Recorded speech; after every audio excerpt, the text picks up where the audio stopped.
இயேசுவின் நாமத்தில் உங்கள் முன் உங்கள் சகோதரன் மார்க். தேவனின் பிள்ளைகளாகிய நாம் ஜெபிக்கின்றோம். ஜெபிக்கும் போது நாம் ஜெபிக்கும் எல்லா ஜெபங்களும் தேவனாகிய கர்த்தரால் கேட்கப்படுகிறதா, அல்லது எல்லா ஜெபங்களுக்கும் பதில் வருகிறதா? இப்படியாக பார்த்தால் 199 ஜெபங்கள் கேட்கப்படுவதும் இல்லை, அதற்கு பதில் வருவதும் இல்லை. இது தேவனுடைய பிள்ளைகள் மத்தியிலே எப்பொழுதுமே இருக்கக்கூடிய மிகப்பெரிய விடையில்லாத ஒரு கேள்வியாக இருந்துவிட்டது. இதற்கு விடை கண்டவர்கள் மிகச் சிலர் என்று சொல்லலாம், ஆணித்தரமாக சொல்லலாம் மிகச் சிலரே என்று. ஏனென்றால் இன்று நாம் தியானிக்கும் இந்த தியானத்திலே இதற்கான விடை என்னவென்பதை பரிசுத்த வேதாகமத்தின் மூலமாக நாம் பார்க்க இருக்கின்றோம். எப்படி என்று பார்ப்போம். இப்பொழுது இயேசு கிறிஸ்துவானவர் மத்தேயு 26ஆம் அதிகாரம் 39ஆம் வசனத்திலே இப்படியாக சொல்லப்பட்டிருக்கிறது. நான் அதை வாசிக்கின்றேன். மத்தேயு 26ஆம் அதிகாரம் 39ஆம் வசனம் முதல் வரியை விட்டு நான் வாசிக்கின்றேன். என் பிதாவே, இயேசு கிறிஸ்துவானவர் பிதாவிடம் ஜெபிக்கின்றார். என் பிதாவே, இந்த பாத்திரம் என்னை விட்டு நீங்க கூடுமானால் நீங்கும்படி செய்யும். ஆகிலும் என் சித்தத்தின்படி அல்ல, உம்முடைய சித்தத்தின்படியே ஆக கடவுது என்று ஜெபம் பண்ணினார். இது தேவ பிள்ளைகள் அனைவருமே அறிந்த ஒரு வசனம்தான். இது மாத்திரமல்ல, இன்னும் இதை பின்தொடர்ந்து 6-7 வசனங்கள் 44 வரை நீங்கள் வாசித்தீர்களானால் 3 முறை இவ்வாறாகவே இயேசு கிறிஸ்துவானவர் பிதாவிடம் ஜெபம் பண்ணியதாக இங்கே பரிசுத்த வேதாகமத்தில் குறிப்பிடப்பட்டிருக்கிறது. இந்த ஜெபம் எப்படி போகிறது என்று பார்த்தால், இயேசு கிறிஸ்துவானவர் அவருக்கு இந்த உலக வாழ்க்கையிலே எது வேண்டுமானாலும் எப்பொழுது வேண்டுமானாலும் அவர் பிதாவை அணுகி ஜெபம் பண்ணியதன் மூலமாகவே அவர் பெற்றுக்கொண்டதாக இதுவரையும் நாம் அறிந்திருக்கிறோம். இப்பொழுதும் அப்படியே அவர் ஜெபிக்கின்றார் 3 முறை. இந்த ஜெபத்தை அவர் தன்னிடமிருந்து நீங்க சொல்லுகின்ற அந்த பாத்திரம் எது என்பது நீங்கள் அனைவரும் அறிந்ததே. அது கல்வரி மலையிலே உள்ள சிலுவை. இயேசு கிறிஸ்துவானவர் பிதாவிடம் ஜெபிக்கின்றார். உங்களுடைய எனக்கு விருப்பம் இந்த பாத்திரத்தை நீங்கள் என்னிடமிருந்து நீங்கும்படி செய்தால் அது பரவாயில்லை என்கிறார். ஆனால் அவர் அத்தோடு விட்டுவிடவில்லை. மீண்டும் என்ன சொல்கிறார்? ஏன் சித்தத்தின்படி அல்ல, உம்முடைய சித்தமே நிறைவேறட்டும் என்று சொல்லி அந்த ஜபத்தை முடிக்கிறார். 3 முறையும் அப்படியே முடிக்கிறார். நீங்கள் வாசித்து பாருங்கள், உங்களுக்கு அந்த கான்டெக்ஸ்ட் எதற்காக அது சொல்லப்பட்டது என்பது உங்களுக்கு சரியாக புரியும். இப்பொழுது இயேசு கிறிஸ்துவானவருக்கு ஜெபம் பண்ணும் பொழுது என்னவென்று பண்ணுகிறார்? எல்லாம் கேட்டுவிட்டு இறுதியில என்ன சொல்கிறார்?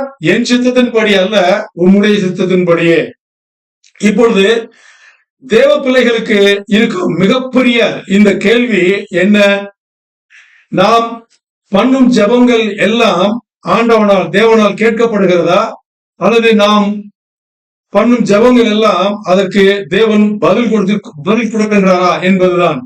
இப்பொழுது இங்கே இயேசு கிறிஸ்துவானவர் இப்படியாக ஜெபம் பண்ணார். அவருடைய ஜெபம் கேட்கப்பட்டது. அந்த ஜெபத்திற்கு பதிலும் தரப்பட்டது. இந்த ஒரு ஜெபம் மாத்திரமல்ல, எப்பொழுது இயேசு கிறிஸ்துவான ஜெபம் பண்ணினாலும் அப்படித்தான் பண்ணுகிறார். இப்பொழுது நாம் இந்த தியானத்திலே இந்த வசனத்தை மையமாக வைத்து நாம் எடுத்துக்கொண்டால், நம்முடைய ஜெபங்கள் ஏன் கேட்கப்படுவதில்லை, அதற்கு பதில் ஏன் வருவதில்லை தேவனிடத்தில் என்று பார்த்தால், தேவனுடைய சித்தமும் நம்முடைய சித்தமும் இணைவதில்லை. இதை நான் தேவ பிள்ளைகளுக்கு உறுதியாக ஆணித்தனமாக சொல்கிறேன். நம்முடைய சித்தமும் தேவனுடைய சித்தமும் அது இணைவதில்லை.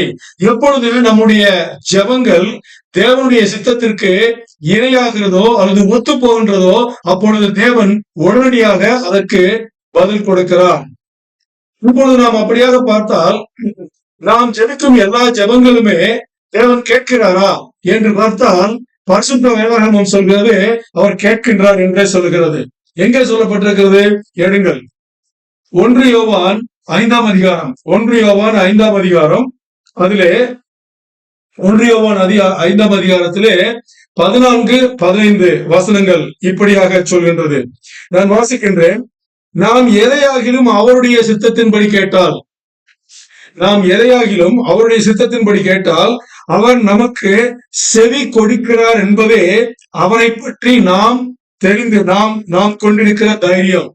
நாம் ஜெபித்தால் அந்த தேவனாகிய கர்த்தரிடம் நாம் கொண்டிருக்கின்ற தைரியம் என்னவென்றால், அது எப்படி அவருடைய சித்தத்தின்படி நாம் ஜெபித்தோமானால் நாம் ஒரு தைரியத்தை அடைந்திருக்கிறோம். அது என்ன தைரியம்? அவர் அதற்கு சமாதானம், அதை கேட்பார், அதற்கு சமாதானம் கொடுப்பார் என்பது. அவருக்கு பதில் சொல்லுவார், அவர் செவி கொடுப்பார், முதலில் கேட்கின்றார். அப்படி என்றால் இங்கே நாம் ஜெபிக்கும் நல்ல ஜெபங்களும் கேட்கப்படுகின்றன, நாம் ஜெபிக்கும் கெட்ட ஜெபங்களும் கேட்கப்படுகின்றன. கெட்ட ஜெபங்கள் என்றால் என்ன?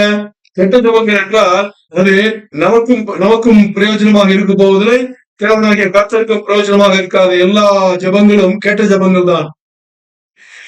மற்றொரு ஜெபம் இருக்கிறது, அது அசிங்கமான ஜெபம், அது சரியான ஜெபம் அல்ல, அது பிறரை இழிவாக நினைத்து பண்ணும் ஜெபம். இப்படியாக எந்த விதமான ஜெபம் நாம் பண்ணினாலும் இங்கே ஆண்டவர் அதை செவி கொடுக்கின்றார். 15வது வசனம் என்ன சொல்கின்றது? நாம் எதை கேட்டாலும், இப்பொழுது நாம் எதை கேட்டாலும் எதன் மூலம்? ஜெபத்தின் மூலம் அவர் நமக்கு செவி கொடுக்கிறார் என்று நாம் அறிந்திருந்தோமானால், 14ஆம் வசனத்தை பார்த்தால் அவர் செவி கொடுக்கிறார் என்றே நமக்கு தெரிந்திருக்கிறது. அறிந்திருந்தோமானால் அவரிடத்தில் நாம் கேட்டவைகளை பெற்றுக் கொண்டோம் என்றும் அறிந்திருக்கிறோம். சோ இப்போ ஆண்டவருடைய சித்தத்தின்படி, தேவனாகிய கர்த்தரின் சித்தத்தின்படி நம்முடைய ஜெபங்கள் இருக்குமானால் அவர் செவி கொடுக்கின்றார் என்பதும் அதை நாம் அறிந்திருந்தோம் என்றால் அதற்கு அவர் நாம் கேட்டவர்களை கொடுத்திருக்கின்றார். பெற்றுக்கொண்டோம் என்றால் இங்கே நடந்து போன காலத்தில், இறந்த காலத்தில் இங்கே சொல்லப்பட்டிருக்கிறது. சோ பெற்றுக்கொண்டோம் என்றும் அறிந்திருக்கின்றோம் என்று. அப்படி என்றால் என்ன அர்த்தம்? இப்பொழுது நாம் ஜெபிக்கும் ஜெபங்களுக்கு எதற்குமே நமக்கு பதில் வரவில்லை என்றால் என்ன அர்த்தம் என்றால், அது அவருடைய தேவனாகிய கர்த்தரின் சித்தத்தின்படி நாம் ஜெபிக்கவில்லை.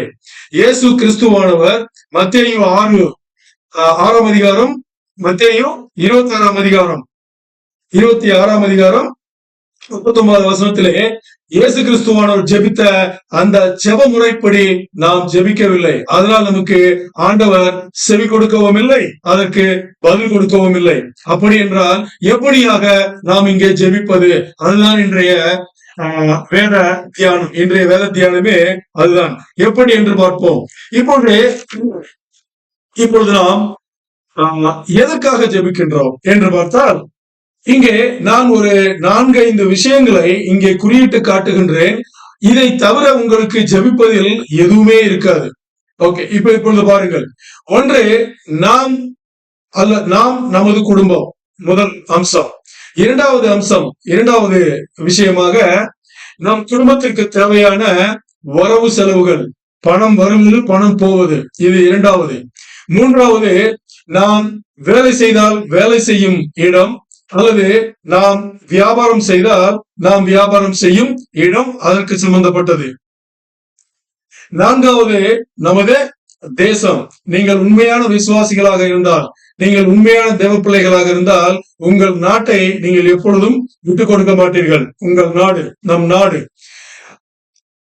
நான்காவதாக நாம் நாடு. ஐந்தாவதாக நமக்குள்ள பிரச்சனைகள், நமக்குள்ள ஆசைகள். நம்மளுடைய ஜெபம் எப்படி பண்ணினாலும் எப்பொழுது பண்ணினாலும் இந்த 5 விஷயங்களிலேயே இருக்க வேண்டும். இந்த 5 விஷயங்களுக்கும் இப்பொழுது நமது தேவனாகிய கர்த்தர் நமக்கு பதில் தர வேண்டும், செவி கொடுக்க வேண்டும், பதில் தர வேண்டும் என்றால் எப்படியாக பிரார்த்தனை செய்யலாம் என்று பார்த்தால், முதலில் எப்படியாக ஜெபிக்க கூடாது என்று பார்த்தால், முதலில் நாம் ஜெபிக்கும் ஜெபம் நம்மை சுற்றி இருக்கக்கூடாது. நன்றாக புரிந்து கொள்ளுங்கள். முதலில் நாம் ஜெபிக்கும் ஜெபம் நம்மை சுற்றி இருக்கக்கூடாது. நாம் நமது குடும்பம் இதை மையமாக வைத்து இருக்கக்கூடாது.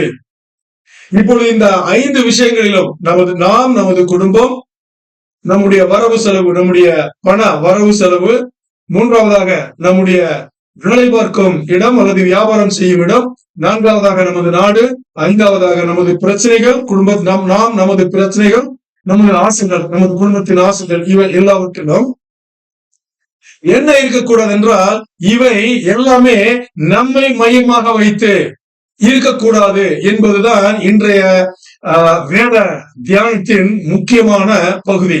நன்றாக புரிந்து கொள்ளுங்கள். நம்மை ஏன் என்று சொன்னால், இப்பொழுது நான் ஒரு வசனத்தை உங்களுக்கு வாசித்து காமிக்கின்றேன். இது மத்தேயு 6ஆம் அதிகாரத்திலே 9ஆம் வசனம் இப்படியாக சொல்கிறது. மத்தேயு 6ஆம் வசனம் 6ஆம் அதிகாரம் 9ஆம் வசனம் இப்படியாக சொல்கிறது. என்னவென்று பார்த்தால், நீங்கள் ஜெபம் பண்ண வேண்டிய விதமாவது, இயேசு கிறிஸ்துவானவர் சீசர்களுக்கு இப்படியாக ஜெபம் செய்யும் அந்த விதத்தை, அந்த முறையை கற்றுக் கொடுக்கிறார். அதில் எப்படியாக கற்றுக் கொடுக்கிறார் என்றால், நீங்கள் ஜெபம் பண்ணும்போது இப்படியாக பண்ணுங்கள் என்று சொல்லிவிட்டு என்ன சொல்கிறார், பரமண்டலங்களில் இருக்கிற எங்கள் பிதாவே, உம்முடைய நாமம் பரிசுத்தப்படுவதாக, உம்முடைய ராஜ்யம் வருவதாக, உம்முடைய சித்தம் பரமண்டலத்திலே செய்யப்படுகிறது போல பூமியிலேயும் செய்யப்படுவதாக. இப்பொழுது பார்த்தால், முதலிலே பரமண்டலங்களில் இருக்கிற எங்கள் பிதாவே, தேவனாகிய கர்த்தரை பரமண்டலங்களில் இருக்கின்ற எங்கள் பிதாவே, உம்முடைய நாமம் பரிசுத்தப்படுவதாக என்று கர்த்தராகிய தேவனை முதலில் நாம் மேலே தூக்கி இங்கே புகழ வேண்டிய கட்டாயத்தில் இருக்கின்றோம். ஏனென்றால் அவர் நம்மை படைத்த தேவன். நாம் இதை சொல்லித்தான் ஆக வேண்டும். இதை இயேசு கிறிஸ்துவ நமக்கு கற்றுக் கொடுக்கிறார். உம்முடைய ராஜ்யம் வருவதாக. உம்முடைய ராஜ்யம் என்றால் பரமண்டலங்களிலே இப்பொழுது யாருடைய ராஜ்யம் இருக்கிறது? தேவனாகிய கர்த்தர் ராஜ்யம். உம்முடைய ராஜ்யம் வருவதாக. எங்கே வருவதாக? இங்கே வருவதாக. எங்கே? இந்த பூ உலகத்திற்கும் இந்த உலகத்திற்கும் வருவதாக. ஏனென்றால் பரமண்டலங்களிலே தேவனாகிய இருக்கிற கர்த்தர் அங்கே அவர் சொன்னதுதான். அவர் தான் அங்கே கதாநாயகன், ஆட்டத்தின் நாயகன். இங்கே யார்? தேவனாகிய கர்த்தர். இப்பொழுது அங்கே உம்முடைய ராஜ்யம் வருவதாக. பரமண்டலங்களிலே உம்முடைய ராஜ்யம் இருக்கிறது. பரமண்டலங்கள் உம்முடைய சொல் பேச்சை கேட்கின்றன. சோ அங்கே உம்முடைய ராஜ்யம் மிகவும் நன்றாக இருக்கிறது. அந்த ராஜ்யம் இங்கே வருவதாக. இரண்டாவதாக, உம்முடைய சித்தம் பரமண்டலத்திலே செய்யப்படுகிறது போல. பரமண்டலங்களிலே தேவனாகிய கர்த்தர் சொன்னதுதான் அங்கே நடக்கும். சோ உம்முடைய சித்தம் பரமண்டலங்களில் நடக்கிறது போல இங்கே என்னது? பூமியிலேயும் செய்யப்படுவதாக. இங்கேயும் உம்முடைய ராஜ்யம் வருவதாக என்று அவரை வரவழைத்து விட்டு இப்பொழுது நாம் என்ன செய்ய வேண்டும்? இப்பொழுது இந்த 2 வசனங்களிலே இயேசு கிறிஸ்துவானவர் நமக்கு என்ன கற்றுக் கொடுத்திருக்கிறார் என்றால், இந்த ஆட்டத்தின் கதாநாயகன் யார் என்று பார்த்தால் இங்கே தேவனாகிய கர்த்தர். நம்முடைய ஜெபத்திலே அந்த ஜெபத்தின் கதாநாயகனாக யார் இருக்க வேண்டும் என்றால் தேவனாகிய கர்த்தர் இருக்க வேண்டும். நன்றாக சிந்தித்து பாருங்கள். நம்முடைய எல்லா ஜெபங்களிலுமே கதாநாயகன் நாமாகத்தான் இருப்போம். கதாநாயகன் நாமாக இருக்கும் பொழுது அங்கே தேவனாகிய கர்த்தர் இல்லை என்றால் அவருடைய சித்தம் எப்படி நிறைவேறும்? அவர் எப்படி அந்த ஜெபத்தை செவி கொடுத்து கேட்பார்? அந்த செவி கொடுத்து கேட்காத ஒரு ஜெபத்திற்கு எப்படி பதில் தருவார் என்று எதிர்பார்க்கிறீர்கள்? இதைத்தான் இன்றைய வேத தியானம் நமக்கு சுட்டி காட்டுகிறது. மிகவும் முக்கியமான பகுதி இது. இதை யாருமே தவறப்பட முடியாது. யாரெல்லாம் உண்மையான விசுவாசிகள், உண்மையான தேவ பிள்ளைகள் என்று நினைத்திருக்கின்றீர்களோ, நீங்கள் உங்களை கதாநாயகனாக வைத்து உங்கள் மனதிலே நீங்கள் என்ன நினைத்துக் கொண்டிருக்கிறீர்களோ அதையே வைத்து நீங்கள் ஜெபம் பண்ணும் போது அது எப்படி தேவனுடைய சித்தத்திற்கு இணையாக முடியும் அல்லது இணைய முடியும்? எப்பொழுது தேவனுடைய சித்தத்தில் இணையவில்லையோ அப்பொழுது தேவன் செவி கொடுக்கவில்லை. தேவனிடமிருந்து எந்த பதிலும் நமக்கு வரவில்லை, வரப்போவதும் இல்லை. இதுதான் இன்று 199% தேவ பிள்ளைகள் எதிர்கொள்கின்ற இந்த ஜெபம், அவர் செய்கின்ற ஜெபமும் அப்படித்தான், அவர்கள் கிடைக்கின்ற பதிலும் அப்படித்தான் இருக்கிறது. அப்படி என்றால் எப்படியாக நாம் ஜெபிக்க வேண்டும் என்று பார்த்தால் அதுதான் இங்கே இதே 5 விஷயங்களை எடுத்துக்கொள்வோம். ஒன்று, நாம் நமது குடும்பம். இரண்டாவது, நம்முடைய குடும்பம் சம்பந்தப்பட்ட பணம் சம்பந்தப்பட்ட வரவு செலவுகள், நமக்கு எவ்வளவு பணம் வேண்டும், எவ்வளவு பணம் நாம் என்ன செய்ய வேண்டும் என்பது. மூன்றாவதாக என்ன, நாம் வேலை செய்தால் வேலை செய்யும் இடம், வியாபாரம் செய்தால் வியாபாரம் செய்யும் இடம். நான்காவதாக நமது நாட்டை வைத்தோம். ஐந்தாவதாக நமது குடும்பத்துக்குள்ள பிரச்சனைகள், ஆசைகள், இவை வைத்தோம். இப்போது இவற்றை இப்படியாக நாம் ஜெபித்தோமானால் அப்பொழுது தேவனாகிய கர்த்தர் செவி கொடுத்து கேட்பார். அதற்கு முன்பு இந்த ஜெபம் இயேசு கிறிஸ்துவானவரிடம் சேரும். இயேசு கிறிஸ்துவானவர் பிதாவாகிய தந்தையிடம் சொல்லுவார், ஆமேன் என்று சொல்லுவார். அதற்கு தந்தையும் என்ன சொல்லுவார், அப்படியே ஆகட்டும் என்று சொல்லுவார். அந்த பதில் நமக்கு வரும். எப்படி என்று பார்த்தால், இப்பொழுது ரோமர் 12:1 நமக்கு தெரியும், ஜீவபலியாக அப்போஸ்தலனாகிய பவுல் எழுதியது அங்கே நமது சரீரங்களை, நம்முடைய வாழ்வில் இந்த உலக வாழ்வில் மிகப்பெரிய எதிரி நம்முடைய சரீரம். நன்றாக உணர்ந்து கொள்ளுங்கள். இந்த சரீர ஆசைகளையும் இந்த சரீர இச்சைகளையும் யார் ஒருவன் அடக்கி ஆகின்றானோ அவனை வெற்றி பெறுவான். இந்த உலக வாழ்க்கையில அவனை வெற்றி பெறுவான். இப்பொழுது நமது குடும்பம், இதை நாம் தேவனிடத்தில் ஏந்தி பிடிக்கும் பொழுது இப்படியாக நாம் ஜெபிப்போம். எப்படி? பரலோகத்தில் இருக்கும் எங்கள் பிதாவே, நானும் என் குடும்பத்தார் அனைவரும் உங்கள் ராஜ்யத்தில் ஜீவபலியாக எங்கள் சரீரங்களை அர்ப்பணிக்கின்றோம். நீங்கள் படைத்த காரணத்தின் அந்த உங்கள் சித்தத்தை, எங்கள் சரீரங்களை நாங்கள் உங்கள் ராஜ்யத்தில் அர்ப்பணிப்பதன் மூலமாக உங்களுடைய உத்தேசத்தை நீங்கள் நிறைவேற்றிக் கொள்ளுங்கள். இது நமது குடும்பம் சம்பந்தப்பட்ட பிரச்சனை, நம்ம ஜெபம். இரண்டாவதாக என்ன, நமக்கு வர வேண்டிய, நாம் குடும்பத்திற்கு தேவையான பணம், வரவு செலவு எப்படியாக ஜெபிக்கலாம் என்றால், பழைய ஏற்பாட்டிலே ஆகர் என்று ஒரு தீர்க்கதரிசி இருக்கிறார்.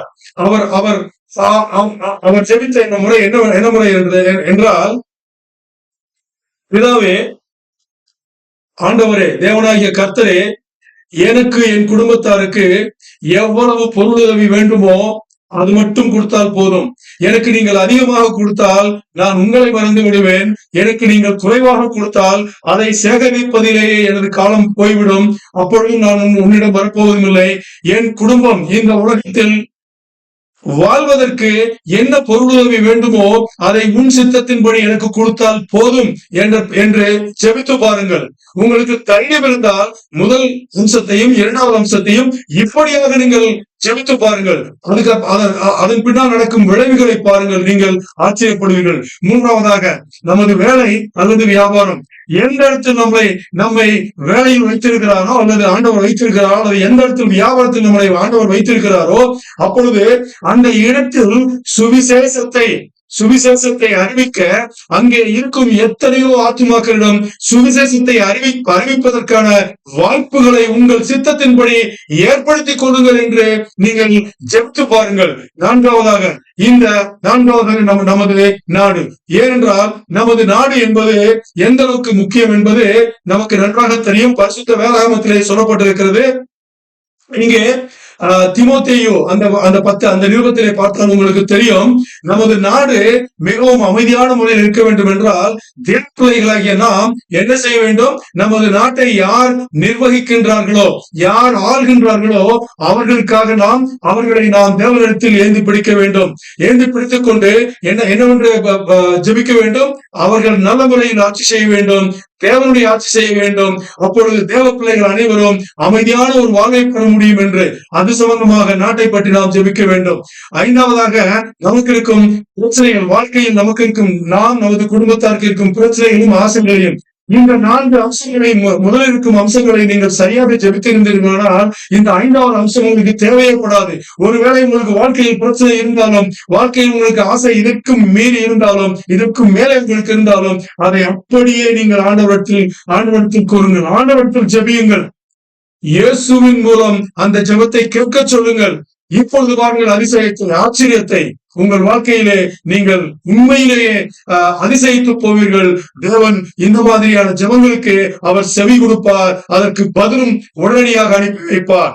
ஏனென்றால் நமது தேவனாகிய கர்த்தர் அவர் இருப்பது நமக்கு சேவை செய்வதற்கு அல்ல, நம்மளை படைத்தது அவருக்கு சேவை செய்வதற்காக. நன்றாக அறிந்து கொள்ளுங்கள். மீண்டும் ஒரு முறை சொல்கிறேன், நமது தேவனாகிய கர்த்தர் நமக்கு சேவை செய்வதற்காக இல்லை, நம்மை படைத்த அந்த தேவனாகிய கர்த்தருக்கு நாம் அவருக்கு சேவை செய்வதற்காகத்தான் அவர் இருக்கிறார் என்பதை இங்கே நான் சுட்டிக்காட்ட விரும்புகிறேன். மிகவும் முக்கியமான அம்சம். இதை யாருமே வாழ்நாள் முழுவதும் மறந்துவிட வேண்டாம். இங்கே ஒரு வேடிக்கையான விஷயம் என்னவென்றால், நாம் ஜெபிக்கும் பொழுது ஜெபித்து முடிக்கும் தருவாயில் என்னவென்று ஜெபிக்கின்றோம்? பிதாவே உங்கள் சித்தம் நிறைவேறட்டும் என்றுதான் நாம் என்ன செய்கின்றோம்? ஜெபிக்கின்றோம், ஜெபித்து முடிக்கின்றோம். ஆனால் நன்றாக கவனியுங்கள், பிதாவே உங்கள் சித்தம் நிறைவேறட்டும் என்று சொல்லும் நமது மனம் அந்த மனம் என்ன நினைக்கின்றது என்றால், நாம் எதையெல்லாம் சொல்லி ஜெபம் செய்தோமோ அந்த மனதில் என்ன இருக்கின்றது என்றால், அதை நம்மை சுற்றியே இருக்கின்றது, தேவனை சுற்றி இல்லை. தேவனை சுற்றி இல்லை, தேவனுடைய சித்தத்தின்படியும் இல்லை, அது நம்மை சுற்றி இருக்கிறது, நமது சித்தத்தின்படி இருக்கிறது. அதனால்தான் 199 ஜெபங்கள் தேவனால் கேட்க செவி கொடுக்கவும் முடியவில்லை, அவர் பதில் தருவதும் இல்லை. ஒரு விஷயத்தை சொல்லி முடிக்கின்றேன். இங்கே நீதிமான்கள், பரிசுத்தவான்கள் இந்த உலகத்திலே சரியான வாழ்க்கை இயேசு கிறிஸ்துவின் ராஜ்யத்திலே வாழ்ந்து அவர்கள் இப்பொழுது என்றால் வெளிப்படுத்தின விசேஷத்திலே நாம் பார்ப்போம். அவர்கள் அங்கே இருக்கும்போது அவர்களுக்கு இந்த உலகத்திலே அவர்கள் வாழ்ந்த சரியான வாழ்க்கைக்காக, இயேசு கிறிஸ்துவின் அந்த ராஜ்யத்தில் வாழ்ந்த வாழ்க்கைக்காக, தேவனுக்காக வாழ்ந்த வாழ்க்கைக்காக அங்கே அவர்களுக்கு வெகுமதியாக கிரீடங்கள் கொடுக்கப்படுகிறது. ஆனால் அங்கே சென்ற அவர்கள் அந்த கிரீடங்களை வாங்கி கொண்டு அங்கே இருக்கும் சூழ்நிலையை பார்க்கிறார்கள். அங்கே தேவன் அந்த சூழ்நிலை, அந்த அமைத்த சூழ்நிலை, தேவன் அமைத்த எல்லாவற்றையும் பார்த்து அந்த தேவனையே பார்க்கிறார்கள். அவ்வளவு பரமண்டலங்கள் என்பது 1, 2 அல்ல, நூற்றுக்கணக்கான பரமண்டலங்கள் படைத்த அந்த தேவன் படைத்த அந்த ஏற்பாட்டை பார்க்கும் பொழுது அவர்களுக்கு கொடுத்த அந்த வெகுமதியான கிரீடங்கள் ஒரு பொருட்டாக தெரியவில்லை. அதை தூக்கி அந்த தேவனின், அந்த மகா தேவனாகிய கர்த்தரின் காலடியிலே வீசி எறிகின்றார்கள் என்று வெளிப்படுத்தின விசேஷம் சொல்கிறது என்றால், இன்று நன்றாக யோசிப்பார்கள். அந்த வாழ்க்கைக்கும் இன்று நாம் கட்டியிருக்கும் அந்த ஒரு வீடு, நாம் ஒரு வீட்டை கட்டியிருப்போம், அதை பெரிய ஒரு சாதனையாக கருதி கொண்டிருப்போம். நாம் ஒரு காரை ஒரு வாகனம் வாங்கியிருப்போம், அதை பெரிய ஒரு சாதனையாக கருதி கொண்டிருப்போம். அல்லது நாம் கஷ்டப்பட்டு சேர்த்த பணத்தை வங்கியில நாம் சேர்த்து வைத்திருப்போம், அது ஒரு பெரிய சாதனையாக நாம் எடுத்துக்கொண்டிருப்போம். அல்லது நாம் சேர்த்த பணத்திலே ஒரு இடத்தை நாம் வாங்கியிருப்போம், அல்லது நமது பிள்ளைகளை நாம் பெரிய படிப்பில் படிக்க வைத்திருப்போம், அதை ஒரு சாதனையாக நாம் கருதி கொண்டு நாம் மிகுந்த மகிழ்ச்சியோடு இந்த உலகத்தில் உலாவிக் கொண்டிருக்கிறோமே, வெட்கப்பட வேண்டிய விஷயம். அந்த பரலோகத்திலே, பரமண்டலத்திலே இங்கே இருந்து வாழ்க்கையை சரியான முறையில் முடித்துவிட்டு, வெற்றிகரமாக முடித்துவிட்டு, இயேசு கிறிஸ்துவின் ராஜ்யத்திலே வெற்றிகரமாக முடித்துவிட்டு கிரீடங்களை வெகுமதியாக வாங்கினவர்கள் அந்த கிரீடங்களை தூக்கி தேவனாகிய கர்த்தரின் காலடியிலே போடுகிறார்கள் என்றால், இங்கே நீங்கள் சாதித்த சாதனை என்ன? அதன் மதிப்பு என்ன? ஒன்றுமே இல்லை, பூஜ்யம். நன்றாக கவனித்து இன்று முதல் நம்முடைய ஜெபத்தை மாற்றி ஜெபித்து தேவன் செவி கொடுக்கிற அந்த ஒரு விதத்திலே ஜெபித்து தேவன் நமக்கு பதில் கொடுக்கிற அந்த ஒரு விதத்திலே நாம் ஜெபித்து தேவனுடைய பதிலை எல்லோரும் பெறுவோமாக, இயேசுவின் நாமத்தில் ஆமென். தேவனுக்கே மகிமை உண்டாகட்டும்.